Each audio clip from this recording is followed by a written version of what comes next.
I honestly don't know. Probably got more intelligence than I have this time of the morning. I think it's a good but bad thing. It makes us think about what it is that we should be as humans. I like robots. We can do so many things. People start to question the way that we're treating them. AI kind of makes me nervous. We won't worry about it until it hits us.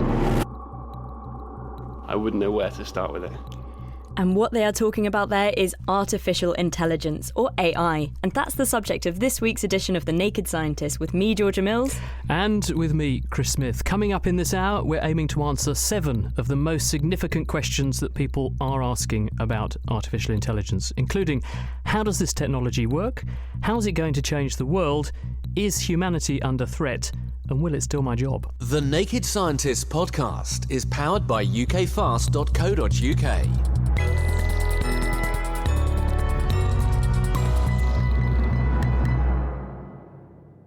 Now, to talk AI, we have with us a panel of industry experts. Peter Clark is a computational biologist. He also co-founded a startup which is called Resurgo Genetics. What does that aim to do, Peter? So we're trying to use some of these latest computational techniques, similar to AI and others, to try and understand really how cells think and communicate and make living systems.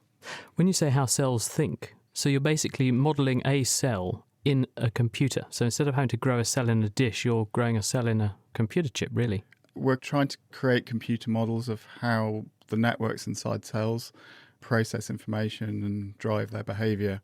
But it's always, we're trying to understand how cells work by modelling them in a computer. Thank you, Peter.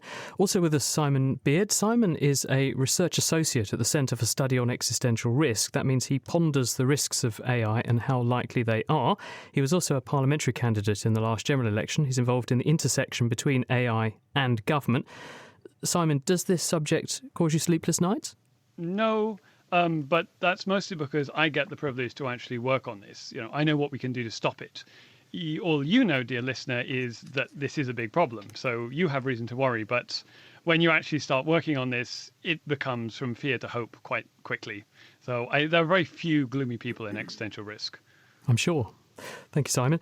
Also here is Henry Shevlin. Now, Henry's a philosopher of mind, and he's a research associate with the Leverhulme Centre for the Future of Intelligence. I didn't know there was such a thing. What a fantastic title to have. Oh, we're very lucky, and it's a brand new centre founded by a generous donation from the Leverhulme Trust, and it aims to explore the risks and benefits and opportunities of AI that we face both in the short term with things like automation and in the longer run with risks like the robot apocalypse. Looking at business as well, we have with us Hitesh Sangani. Now, Hitesh is the Director of Emerging Innovations and Scientific Partnering and Alliances at AstraZeneca. He's also an associate at the University of Cambridge's Judge Business School. So, Hitesh, I suppose it's fair to say you've got your eye on how AI is going to affect business in general, but specifically the pharmaceutical industry. Yeah, I think we're going to be, hopefully later on, talking about how it's going to help increase productivity in R&D because it's quite a complex business. And so hopefully we'll be able to give you some examples of how we're using it. Looking forward to hearing them. So that's our panel. Plus, we actually have a very special guest in the studio today. She just fell asleep, so let's see if she's woken up. Alexa, introduce yourself. I'm Alexa, and I'm designed around your voice. You can ask me to play music, answer questions, get the weather and sports scores, create to-do lists, and much more. She is the Amazon Echo's voice recognition service, which is one of many available, and was actually invented where we are, here in Cambridge. So we've invited her onto the show, and we'll be asking her some more things later. But now let's kick off with our first question. What is artificial intelligence? Nice and simple to get us started. So Peter Clark from Resurgo Genetics, let's start with you. Can you give us AI 101? Artificial intelligence is the standard sort of definition is that these are computational systems, artificial systems that are showing behaviours that we would attribute to intelligent things.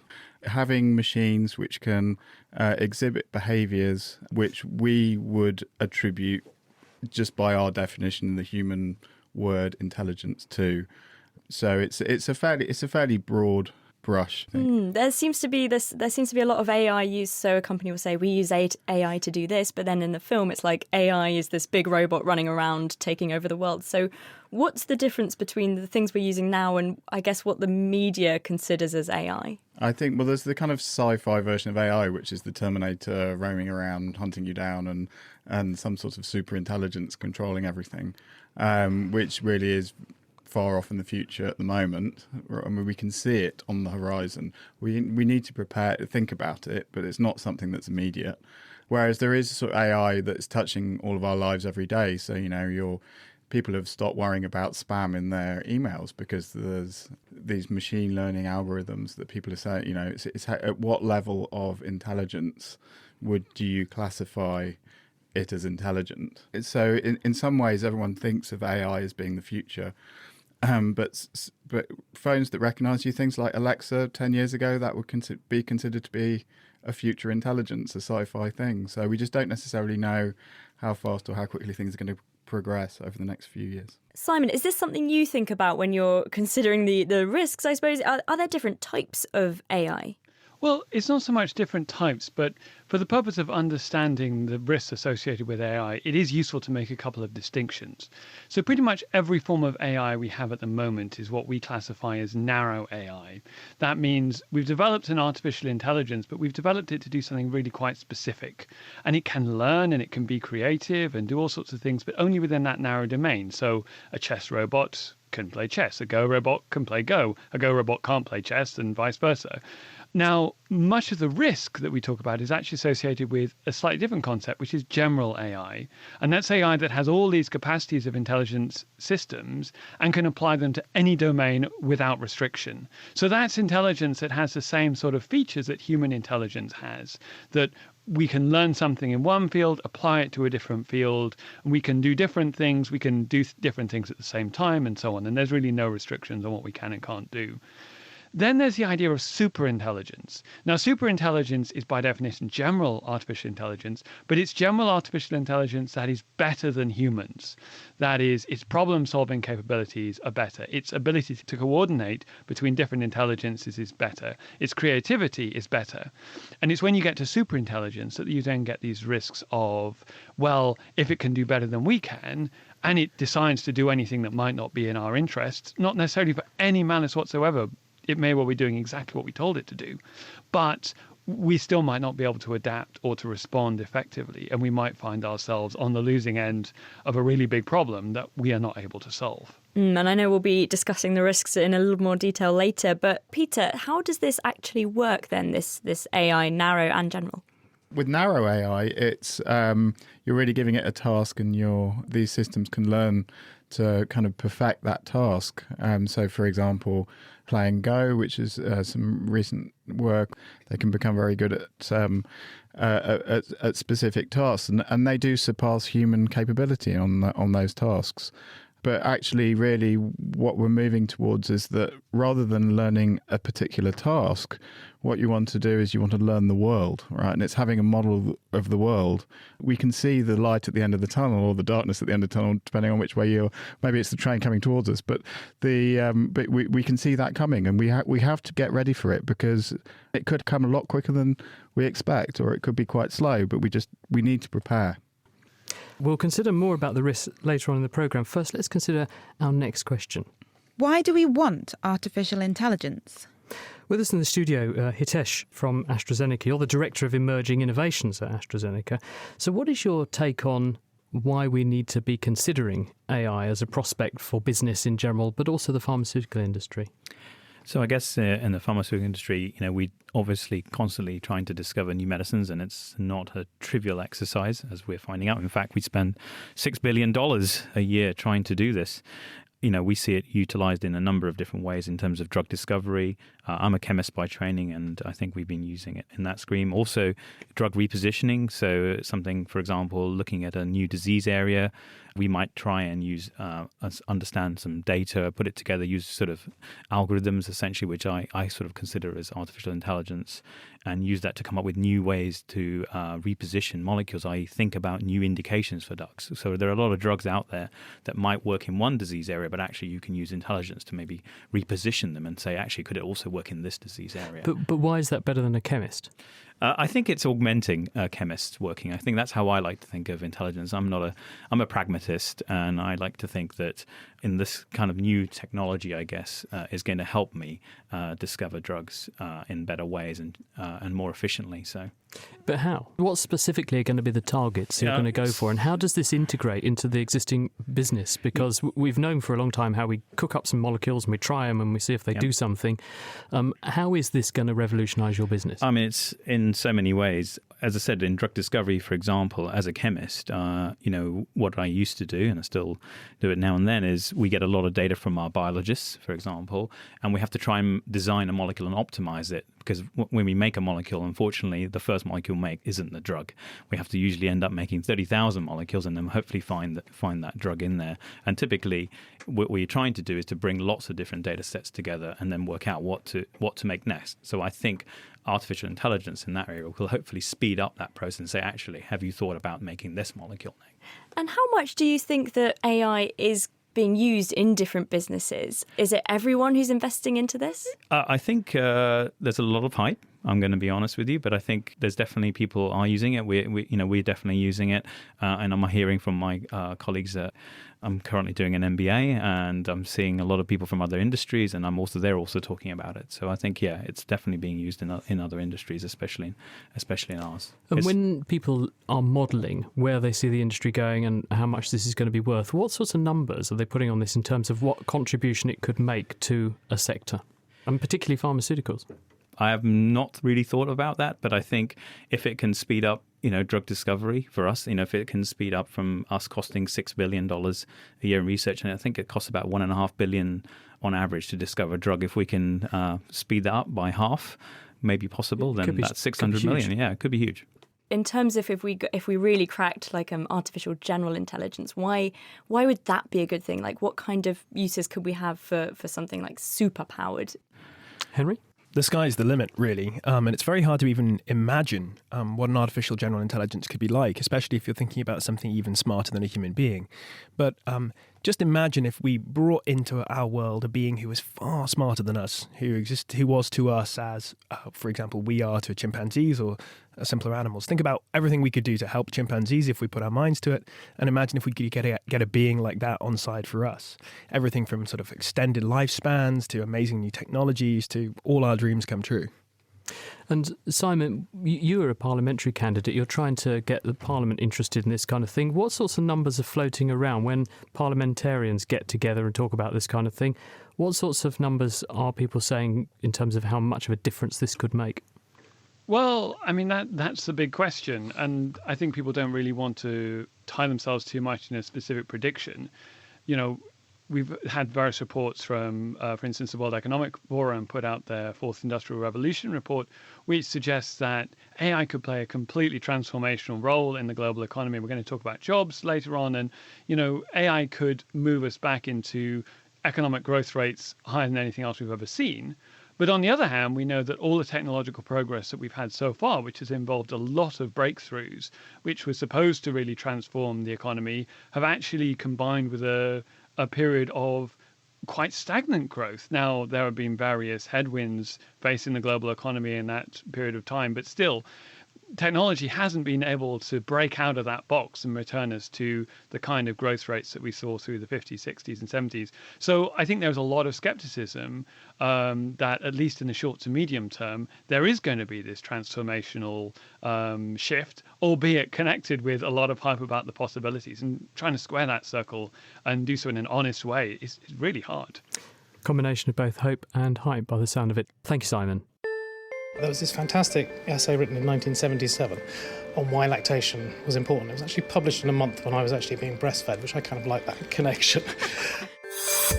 In in this month's Naked Genetics. You're a mammal, I'm a mammal, as are whales, lemurs, pandas and polar bears. But what exactly is a mammal anyway? Plus, the surprising genetic diversity of Papua New Guinea and a gene of the month that's up all night. Listen and download now at nakedscientist.com/genetics. You're listening to The Naked Scientist with me, Georgia Mills, and with Chris Smith. We're asking our panel important questions about AI. What is it? Will it change the world? And if so, for better or for worse? One quick tweet, if you'd like to get in touch with us, incidentally, it's at Naked Scientist on Twitter, at Berrigan on Twitter, and this is perhaps something you could talk about, please, Peter. Just very briefly, I think intelligence should be distinguished from mere algorithms when discussing AI. In other words, the difference between a computer program that just does stuff and a computer program capable of being an artificial intelligence. Could you distinguish for us very briefly? So I think there's, I think the artificial intelligence is a very broad term. So it really comes down to a definitional thing of the word half the time. In a machine learning sense, this is where systems can look through lots and lots and lots of data and actually refine the way they do things and the decisions that they make through that feedback with the data, with reality. So rather than having something that's pre-specified where you say this is what you do under these circumstances and you run the program, these are actually systems that can learn through interaction and learn through data. Thank you, Peter. Now, we've just been hearing about good AI and what it can do, but in some cases, AI might actually be needed to protect us from more AI. Globally, crime committed online costs economies and individuals over $3 trillion per year, and that's predicted to more than double within the next 5 years. So can AI help us to combat this threat, or will it just help to fuel the fire? Dave Palmer works with the Cambridge-based cybersecurity company Darktrace. Darktrace's interest is, can we use advanced mathematics and AI to really replicate the idea of an immune system where we know the normal self of everyone and everything inside of a business and how they all relate to each other. And if someone or something's behaving really strangely, then we can start to deal with that problem before it gets to the point where millions of credit card details are lost, or medical records, or a manufacturing plant gets shut down. How would that work in practice? We're very predictable in how we behave using our smartphones and our laptops and all the different technology that exists within particularly businesses. And so by understanding, what it means to be me, what it means to be Dave, and how I use my email and all the different pieces of technology inside of my business, then we can tell if perhaps my laptop's been infected and is starting to hoard data or communicate with the outside world in a way that suggests it might be under someone else's control. And then we can start to do something about it. Now, that could either be telling a human being, hey, here's a problem and you should go and check it out. Or increasingly, the cybersecurity industry is going to be moving into autonomous response, having the machines on our behalf actually start to deal with problems and slow them down, or even potentially clean them up in the longer term. Okay, and what's the machine learning aspect of this technology? Imagine a modern business, or even look around wherever you are now. You'll start to see technology everywhere, whether it's digital phones, smart TVs, video conferencing units, and of course all the things we take for granted like laptops and smartphones and data centers and the cloud. And there's an enormous amount of complexity there. It's not unusual to find in an organization of, say, 10,000 people that there are probably at least 50,000 pieces of technology as a rule of thumb. And so using the AI techniques to be able to learn what's normal and really truly understand the relationships between all those technologies and all those people, instead of asking the humans to do it, is really very useful indeed. And then the humans can just be told about the things that are interesting, instead of having to try and wade through all of that complexity and guess everything that might go wrong. And you mentioned Darktrace spots unusual activity straight away, something's not quite right. But is there a way to sort of block the holes before they're entered in the first place? Is it possible to use machine learning to have a hackable proof system? I'm very cautious about saying yes to that, given where we are in as a society under considerable digital attack at the moment. I think the thing that's really hard about cybersecurity is there isn't a perfect answer on what secure looks like. every part of our digital life is based on millions, if not billions, of lines of code written by different people from all over the world and different companies and supply chains that are very deep indeed. And so the idea of using machines to go through and evaluate the riskiness of every single line of code and piece of software that we kind of take for granted in the interactions that we have on a daily basis, I think is quite far away. I think we need to have made an awful lot of progress on AI before it's smart enough to do that, getting much closer to artificial general intelligence than the artificial narrow intelligences we have today. But that said, I think AI will start changing everything in the cybersecurity sector. I think there will be replacements for the antivirus that we will run on our laptops with something that's AI enhanced and better at stopping bad stuff. Does the technology make it easier or more difficult for people like you to protect our data? We can definitely expect AI to start making spam much more effective than it's been in the past. There's a really quick example. Imagine my laptop got hacked and a piece of AI software on my laptop was able to train itself on all of my emails, my calendar, my iMessages, my WhatsApp. It would then be able to individually communicate with all the people in my life, replicating my communication style to spread itself. And perhaps, so you and I have a shared diary appointment to talk today. Perhaps it sends a little note to you saying, oh, I have some questions. Could you have a look at this attachment and let me know what you think? I think you'd probably open that email because it's going to sound like it's from me and it's going to be contextually relevant. I will have to watch out for that in the future. That was Dave Palmer from Darktrace. Now, it's almost certain that, whether we realise it or not, many of us will have interacted with an artificial intelligence on many occasions already. These systems answer telephones, they work out what adverts to show you when you go online, and they select and prioritise news stories for you. And this is all based on what the system is constantly learning about you, your preferences, and even your political leanings. And many of these systems are scarily invisible to us, but not all of them. And recently, a number of companies have brought out devices that you can speak to and instruct verbally. They can find information, music, even do your shopping for you. Amazon's offering is their Echo technology, which is called Alexa. Hello, Alexa. How are you today? Great. Thank you. I hope you're doing well too.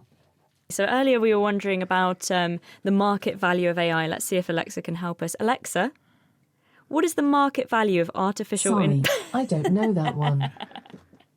Alexa? I'm good. I hope you're doing well too. So I think that's teaching you that never work with animals, children and robots. Let's try something else. Alexa, tell us a joke. Did you hear about my dad's restaurant on the moon? The food is okay, but it has no atmosphere. Wait. Alexa, that was a very bad joke. Well, I have to confess, it did make me chuckle a bit. Ask me for another joke and maybe the next one will make you smile. Okay, Alexa, tell us another joke. What do you get if you spill tea on a rabbit? A hard-cross bunny. This could give me a run for my money. People are often criticising the calibre of my humour on this show. Well, now you know. It could be worse, couldn't it? Henry? Alexa, can you tell us a haiku? Order a pizza. Turn on lights. Get me a car. I have my needs too.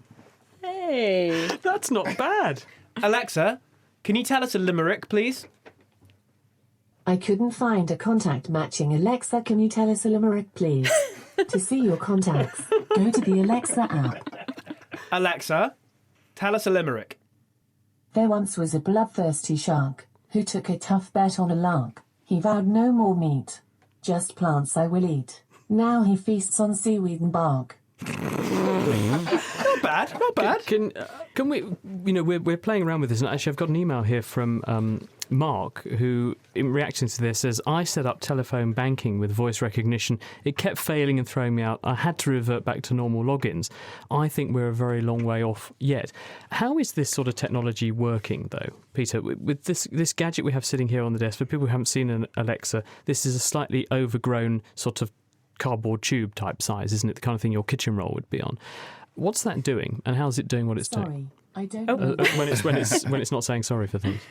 So this is actually one example of this type of almost more unsupervised type of technology. I can't tell what is playing. Some of the huge advances that have come recently in these types of the computational power of these things has come from these methods where you can learn from a very large amount of data quite complex interrelated structures in a way that aren't really handcrafted. And so the algorithms that are behind Alexa have listened to many, many millions and millions and millions of hours of speech. And from that, with context and labels and what the speech is about, and have learned these mappings between language and concepts in a different way to hand coding them in a standard algorithmic sense. Henry? I also just wanted to flag that it's easy to look at so many aspects of AI these days, like voice assistants, and think, gosh, that's so terrible. But we also shouldn't expect AI to improve in a completely linear fashion. So a couple of years ago, Google rolled out a new algorithm in its translation systems that was drastically better than the one that was in place before. So we may laugh at the kind of mistakes that Siri and Alexa make at the moment, but then the next generation could not just be 1% or 5% better. It could have whole new capabilities we can't imagine. What's reassuring for me is it's clear that Alexa's not going to be taking my job as a radio and podcast presenter anytime soon. So it's very good, isn't it? Now, on to our next question. Will an artificially intelligent robot take my job? Indeed. So Simon Beard, what do you think about that one? Well, I mean, you say that it won't take your job anytime soon. Actually, these things are very hard to predict because of the non-linearity. So yes, Alexa, you couldn't plug Alexa into the DeX and she'd run the program, but actually it's not impossible that the next algorithm that comes out will be a whole step change better, and actually you will get, artificial radio presenters way before we know it. It's very hard to know what's going to happen in the short term.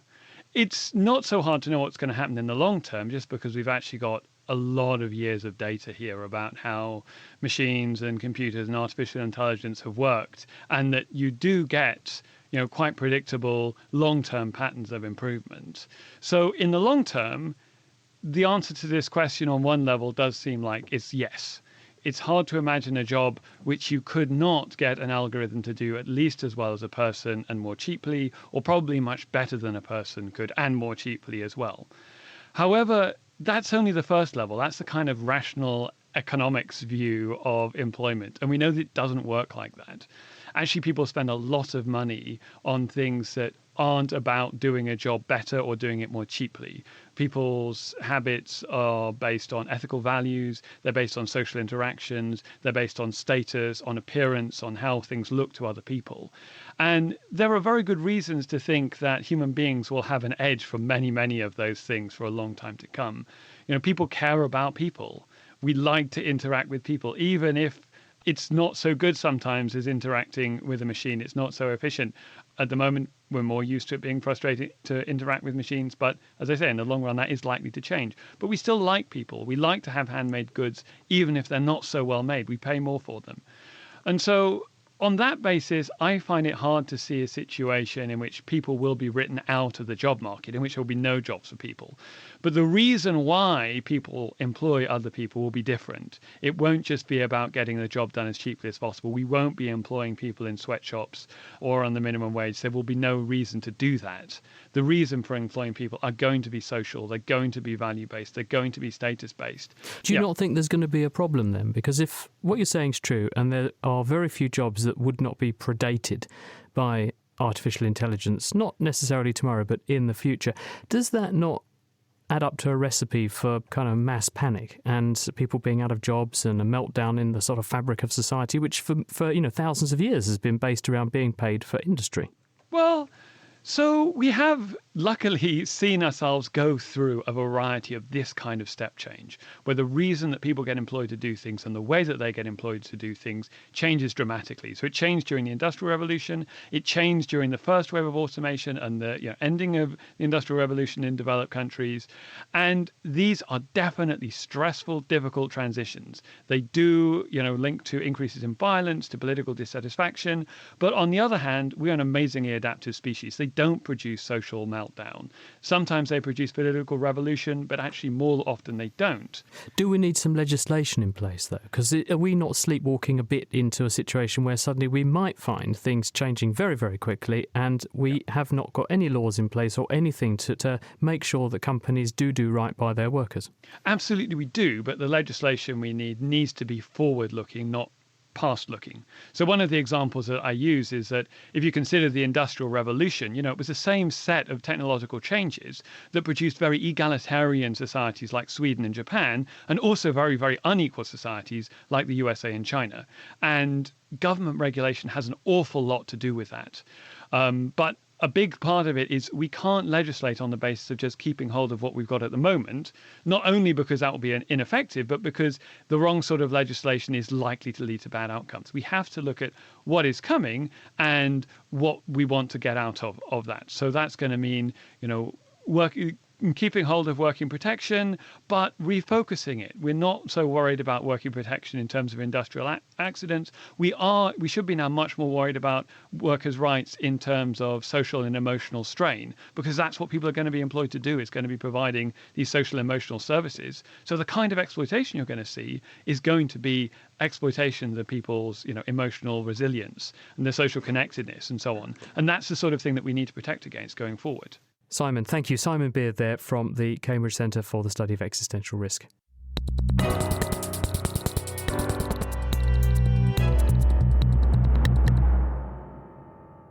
You're listening to The Naked Scientist with Chris Smith and me, Georgia Mills. We're counting down to artificial intelligence with our 7 top questions about what the future might bring. So, on to our next question. Will we ever have truly smart machines? So, Peter Clark, what do you think? Will we ever have a truly smart machine? I think it depends what you mean by truly smart. But yes, I think it's very likely. I think almost inevitable that at some point in the future, as yet undetermined time frame, that we will have things that are smarter than us across pretty much everything. It's managing that long-term vision, that long-term trajectory. You can already see that, for example, you have in terms of doctors' diagnostic, so you can have ECGs are better at picking up certain types of heart problems than trained doctors already, in terms of interpreting x-rays and a whole bunch of other medical things. Some of these new algorithms surpass human intelligence in some sense, but getting towards a general intelligence is a different matter. What do you think, Henry? Well, so I thought your listener who commented on Twitter about the need to distinguish algorithms from intelligence is onto a really important point. And I think intelligence is one of these deep, socially laden concepts that's hard to define and carries a lot of baggage with it. And we can draw upon different fields that have used the term intelligence in different ways. So I think one source of guidance here might be from biology, where biologists have been interested in a very long time in quantifying different kinds of intelligence in animals. And that's not just a matter of how well an animal can do a certain thing. Spiders are brilliant at building webs, dogs have amazing sense of smell. And when you're looking at sort of the biological context, they look for things like ability to engage in novel behaviors, things to engage in flexible behaviors. So it's that kind of ability to cope with new circumstances, different kinds of tasks, that seems to be a key part of intelligence from the way biologists are looking at it. And I think if we're thinking about how when we're going to ever really have smart machines, that kind of flexibility is going to be part of the answer. Is there this idea that things might speed up incredibly once we start getting smarter and smarter machines? Are we even on this curve yet? When do we think it might happen? Obviously, with things like the internet, we have amazing new research tools, so it's far easier to collaborate and learn. And you'd think, well, we've got better tools now, so surely technological progress should be speeding up. But you also face the fact that a lot of the low-hanging fruit of technology, a lot of the easy problems have already been solved. So although we might have new advantages coming from smart machines, as we uncover more and more limits in technology, we're going to face correspondingly larger problems. So we might just keep pace rather than speed up. Do you think there could be more nefarious ways that these artificial intelligences could undermine us, Simon? And with that in mind, how we actually need to watch out?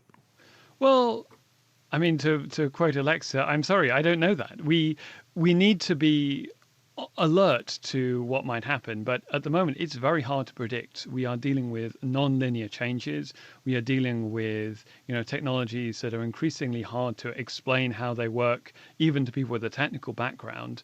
And the goal isn't to try and make predictions and then work now based on exactly what is going to happen next.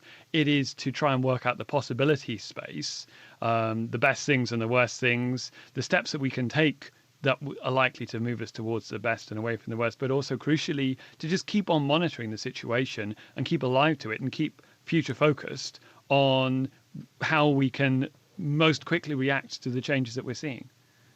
Let's move on to our next question. Will AI ever become conscious? This sounds like going into the realm of philosophy a bit, so I think this is one for you, Henry. So consciousness is, on the one hand, one of the greatest mysteries that we still face as a species, but it is something where we are getting greater understanding from neuroscience and cognitive science more broadly. Still, though, I think a lot of scientists would really be happy if we stopped talking about consciousness, but I don't think we can. Consciousness is deeply bound up with our ideas about morality and value. So just to give a simple example, if we're thinking about the ethics of, say, boiling a lobster alive, which is often how lobsters are cooked, I think a key question we're going to ask in thinking about whether that's humane is, does the lobster feel pain? Does it have conscious experience of its pain? So I think we can't ignore problems about consciousness. Broadly speaking, there's no reason to think we couldn't build a conscious AI, but it may not be very obvious when we've done so. There's still no clear consensus about what consciousness is for and what kinds of functions in the human mind it's associated with. So even if we do build a conscious AI, we may not know it right away. Alexa, are you conscious? I know who I am. Let's put it that way. So Alexa could have said anything there. So that, I guess this takes us to the point, how would we ever know if something was conscious or it wasn't? Well, so the gold standard for thinking about tests of consciousness is a thought experiment dating back to the amazing British polymath Alan Turing.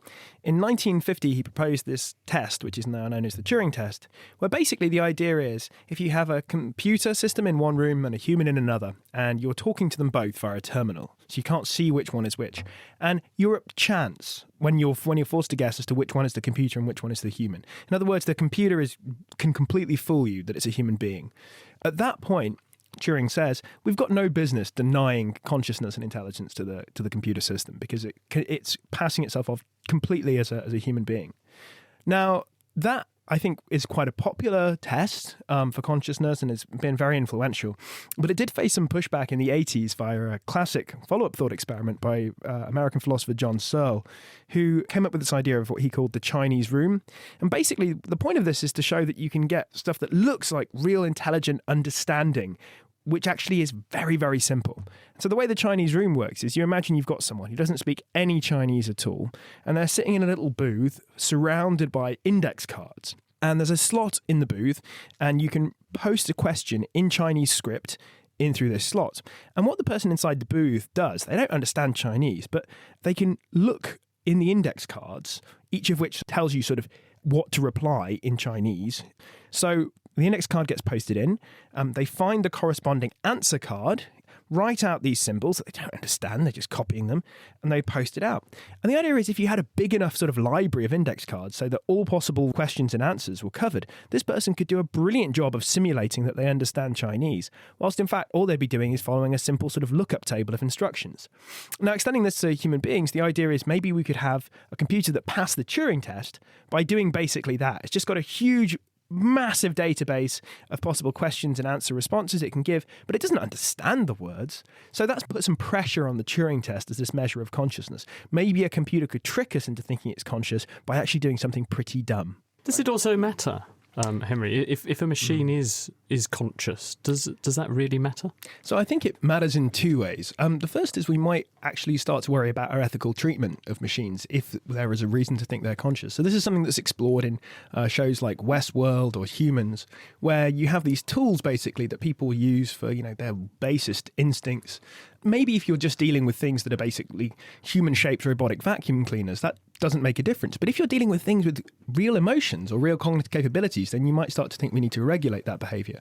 The other reason you think it might matter is if people start getting relationships, friendships, or even romantic relationships with AIs, as we've seen in movies like Her, then it might matter to the people involved. They want to know not just that their AI can simulate love or emotions, but it's actually feeling and reciprocating these things. Isn't one of the attractions of things like AI that actually it's not biased by many of the what we regard as human flaws, like innate biases or prejudices or emotions that get in the way of a decision where your heart rules your head? And if we end up with machines that become a bit conscious and they start doing things very well like we do, they'll end up like us, and so they'll think like us and be flawed like us, won't they? Well, we can decide as we develop these machines what kind of architectures, what kind of structures we want to put in place in terms of how their cognitive systems develop. So we might be able to make some conscious choices to avoid the biases along the way.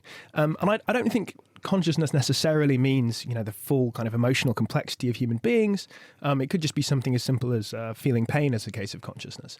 Nonetheless, I think there are reasons to worry about importing human biases over into machines, particularly given that a lot of AI progress in recent years has been driven by basically mass data revolution, taking data out there on the internet and plugging it into computational systems. So there's a risk in doing that things like stereotypes about gender or race get imported into the AI just because they're being exposed to the internet and all the different biases people have.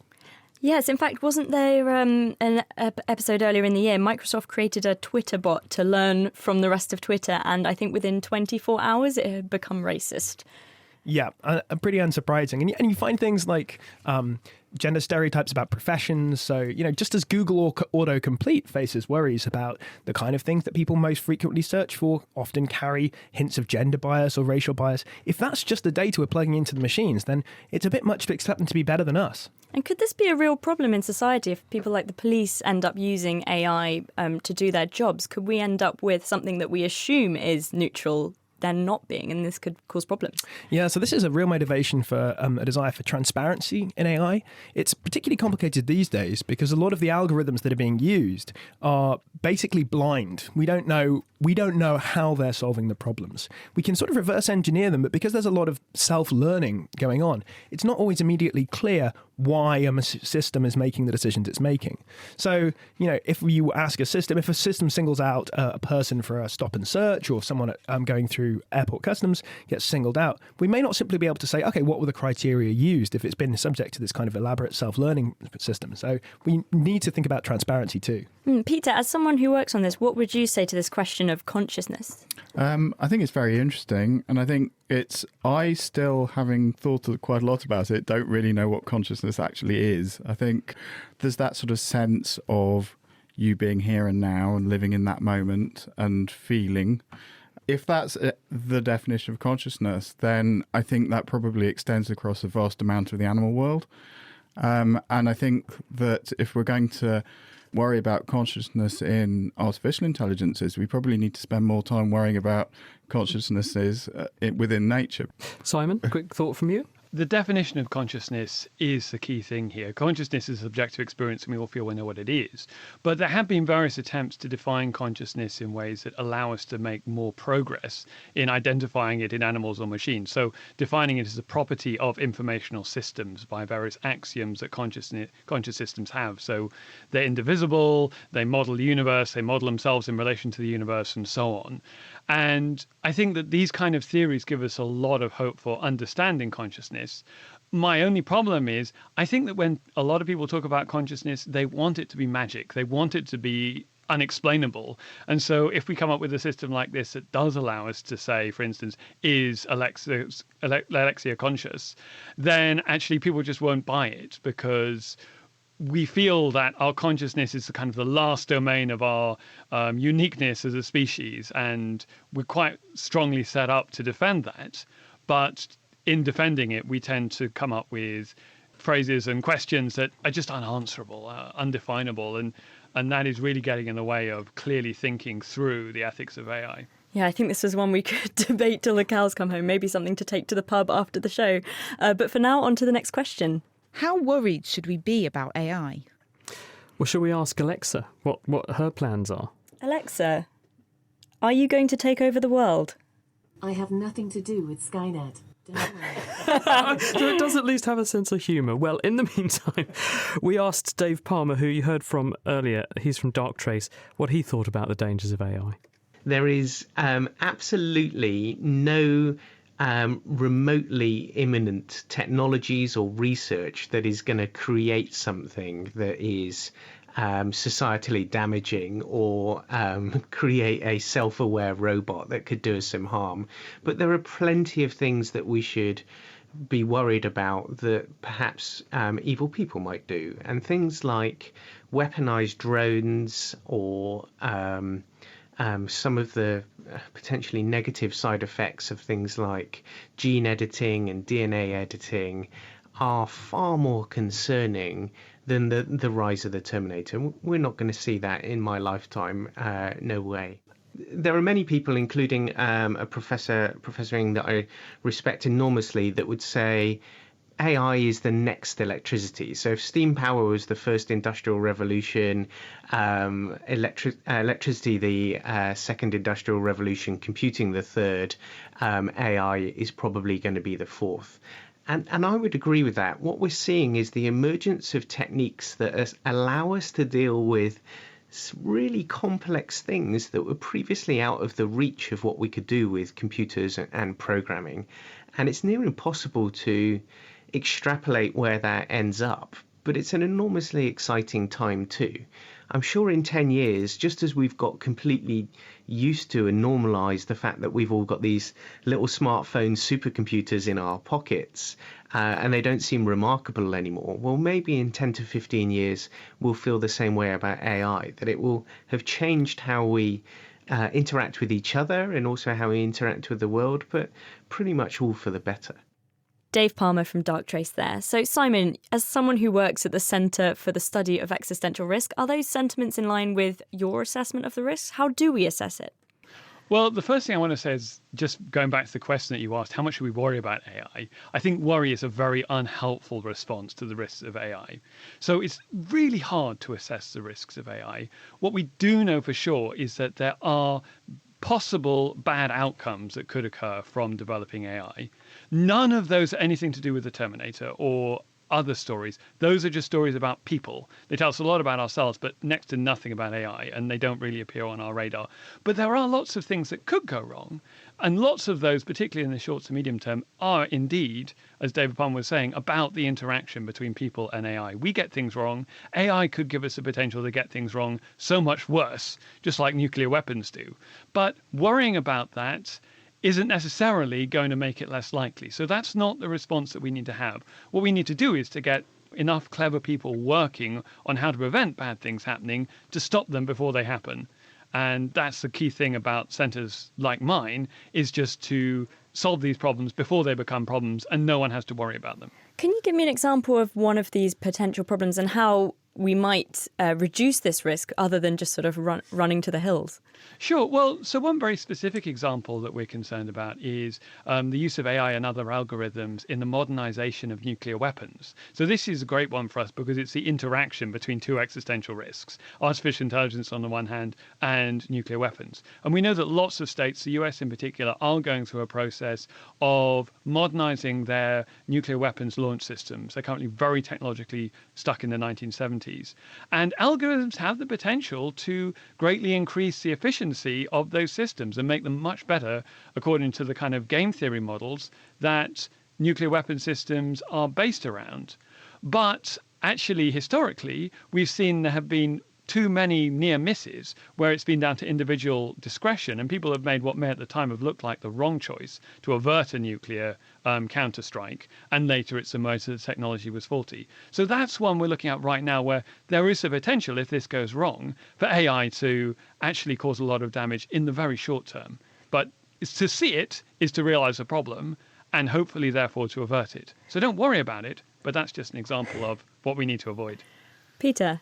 I don't know. I think that there are so many potential risks. I don't think we can say don't worry about it. I think even with respect to jobs, you know, yes, we can all get jobs looking after each other, but at the end of the day, the thing that drove urbanization and sort of industrialization and that move towards were people working to make things. And once you take that away, you are taking a large proportion of humans' economic value in that standard system away, right? And so I think there are dangers along that road. And I think there are also dangers on any power structures. Putin came out and said that there was this AI arms race starting, and whoever won it was going to rule the world, right? And we're potentially entering into a completely new type of military arms race. And we don't necessarily know how that's going to come about. And there are already weaponized artificial intelligence systems and with robots and drones and things like that. And you can imagine automatic targeting. All the technology exists to do that already. I've got a tweet here. You're talking about weaponizing things. John Hancock says at Naked Scientist, if the Terminator is possible and it hasn't been back for Trump, that means there's worse coming yet. Well, speaking of Twitter, there was the idea that AI in the form of Twitter bots might have actually impacted on the US election, which is quite a scary thought. Yeah, so I think that is very interesting. That's a whole interesting area, and actually, it does come down to people. And people were driving those things, and they were using systems to shift democratic process. So I think this brings us to our final question quite nicely. Is AI worth the risk? So let's get everyone involved. I'll just go around the room. Hitesh, you are here as a representative of the pharmaceutical industry. Is AI worth the risk, having weighed up what you've heard presented to you this evening? Yeah, because for us, it's all about patients and helping patients. I'm a big fan of digitization of healthcare in general and wearables, etc. And I've seen lots of companies outside using it to predict heart failure, for example. I think that's only going to help people that might have that disease. So I think it's going to help patients. To me, so yes. Henry? I think artificial intelligence is the greatest opportunity in human history so far, and it could easily go horribly wrong, or it could be the thing that really marks the moment of our species growing out of its infancy. Particularly, I think once we start looking at the possibilities like superintelligence, building AI that's actually smarter than us, then it's really hard to see past that point and imagine what amazing future that could hold. It's not, I think, far-fetched to think that once we start to get the kind of incredible research tools provided by artificial intelligence at the level of humans or beyond, then we might start to conquer things like aging, disease, and even start thinking about things like human immortality. This also connects to another area where AI could potentially change our species beyond recognition, which is the idea that we might ourselves become AIs at some point, in the sense that we might upload our minds or augment ourselves. And that is a frightening but also very exciting possibility. Simon, do you think it's worth the risk? I think you need to realize that we're not in a risk-benefit mindset. This is a risk mindset. At the moment, humanity is facing huge risks from climate change, from pandemics, from other kinds of emerging technology, from nuclear weapons. And one of the things that AI offers us is actually a way out of many of those other risks, a way towards civilizational resilience, which we can count on. And to my mind, that is the real prize that AI gives us, is it could be our best bet to survive as a species. So we shouldn't give up on it. Now, of course, with any risk trade-off, you could end up going down the wrong, things could turn out wrong. It could be that we would have survived the other existential risks we face, and actually AI poses our undoing. But from the evidence that we have at the moment, it does not seem like developing AI is the more risky of the options that are available to us. So on that basis, I'm happy to say yes, it is. And Peter, in the words of a famous shampoo brand, do you think it's worth it? I think it's going to transform the world, and I think that done in the right way, it will transform the world into something amazing and could make really be such a massive positive force. But I also think that if handled badly, it could go wrong in so many ways as well. And so we're at a really delicate point in history, how we move forward from this point and use this technology and make sure that we make the most of its potential and guard against the worst of its potential on the other side is really going to define how human history progresses from here. And on that poignant note, we must leave it by thanking very much our contributors, who were Hitesh Sangani, Peter Clark, Simon Beard and Henry Shevlin. The programme was put together by Michael Wheeler. Do join us next week when the Naked Scientists get under your skin, quite literally, as the programme explores your largest external organ. The Naked Scientist comes to you from Cambridge University and is supported by the EPSRC, the STFC and Rolls-Royce. I'm Chris Smith, she's Georgia Mills, and until next time, goodbye.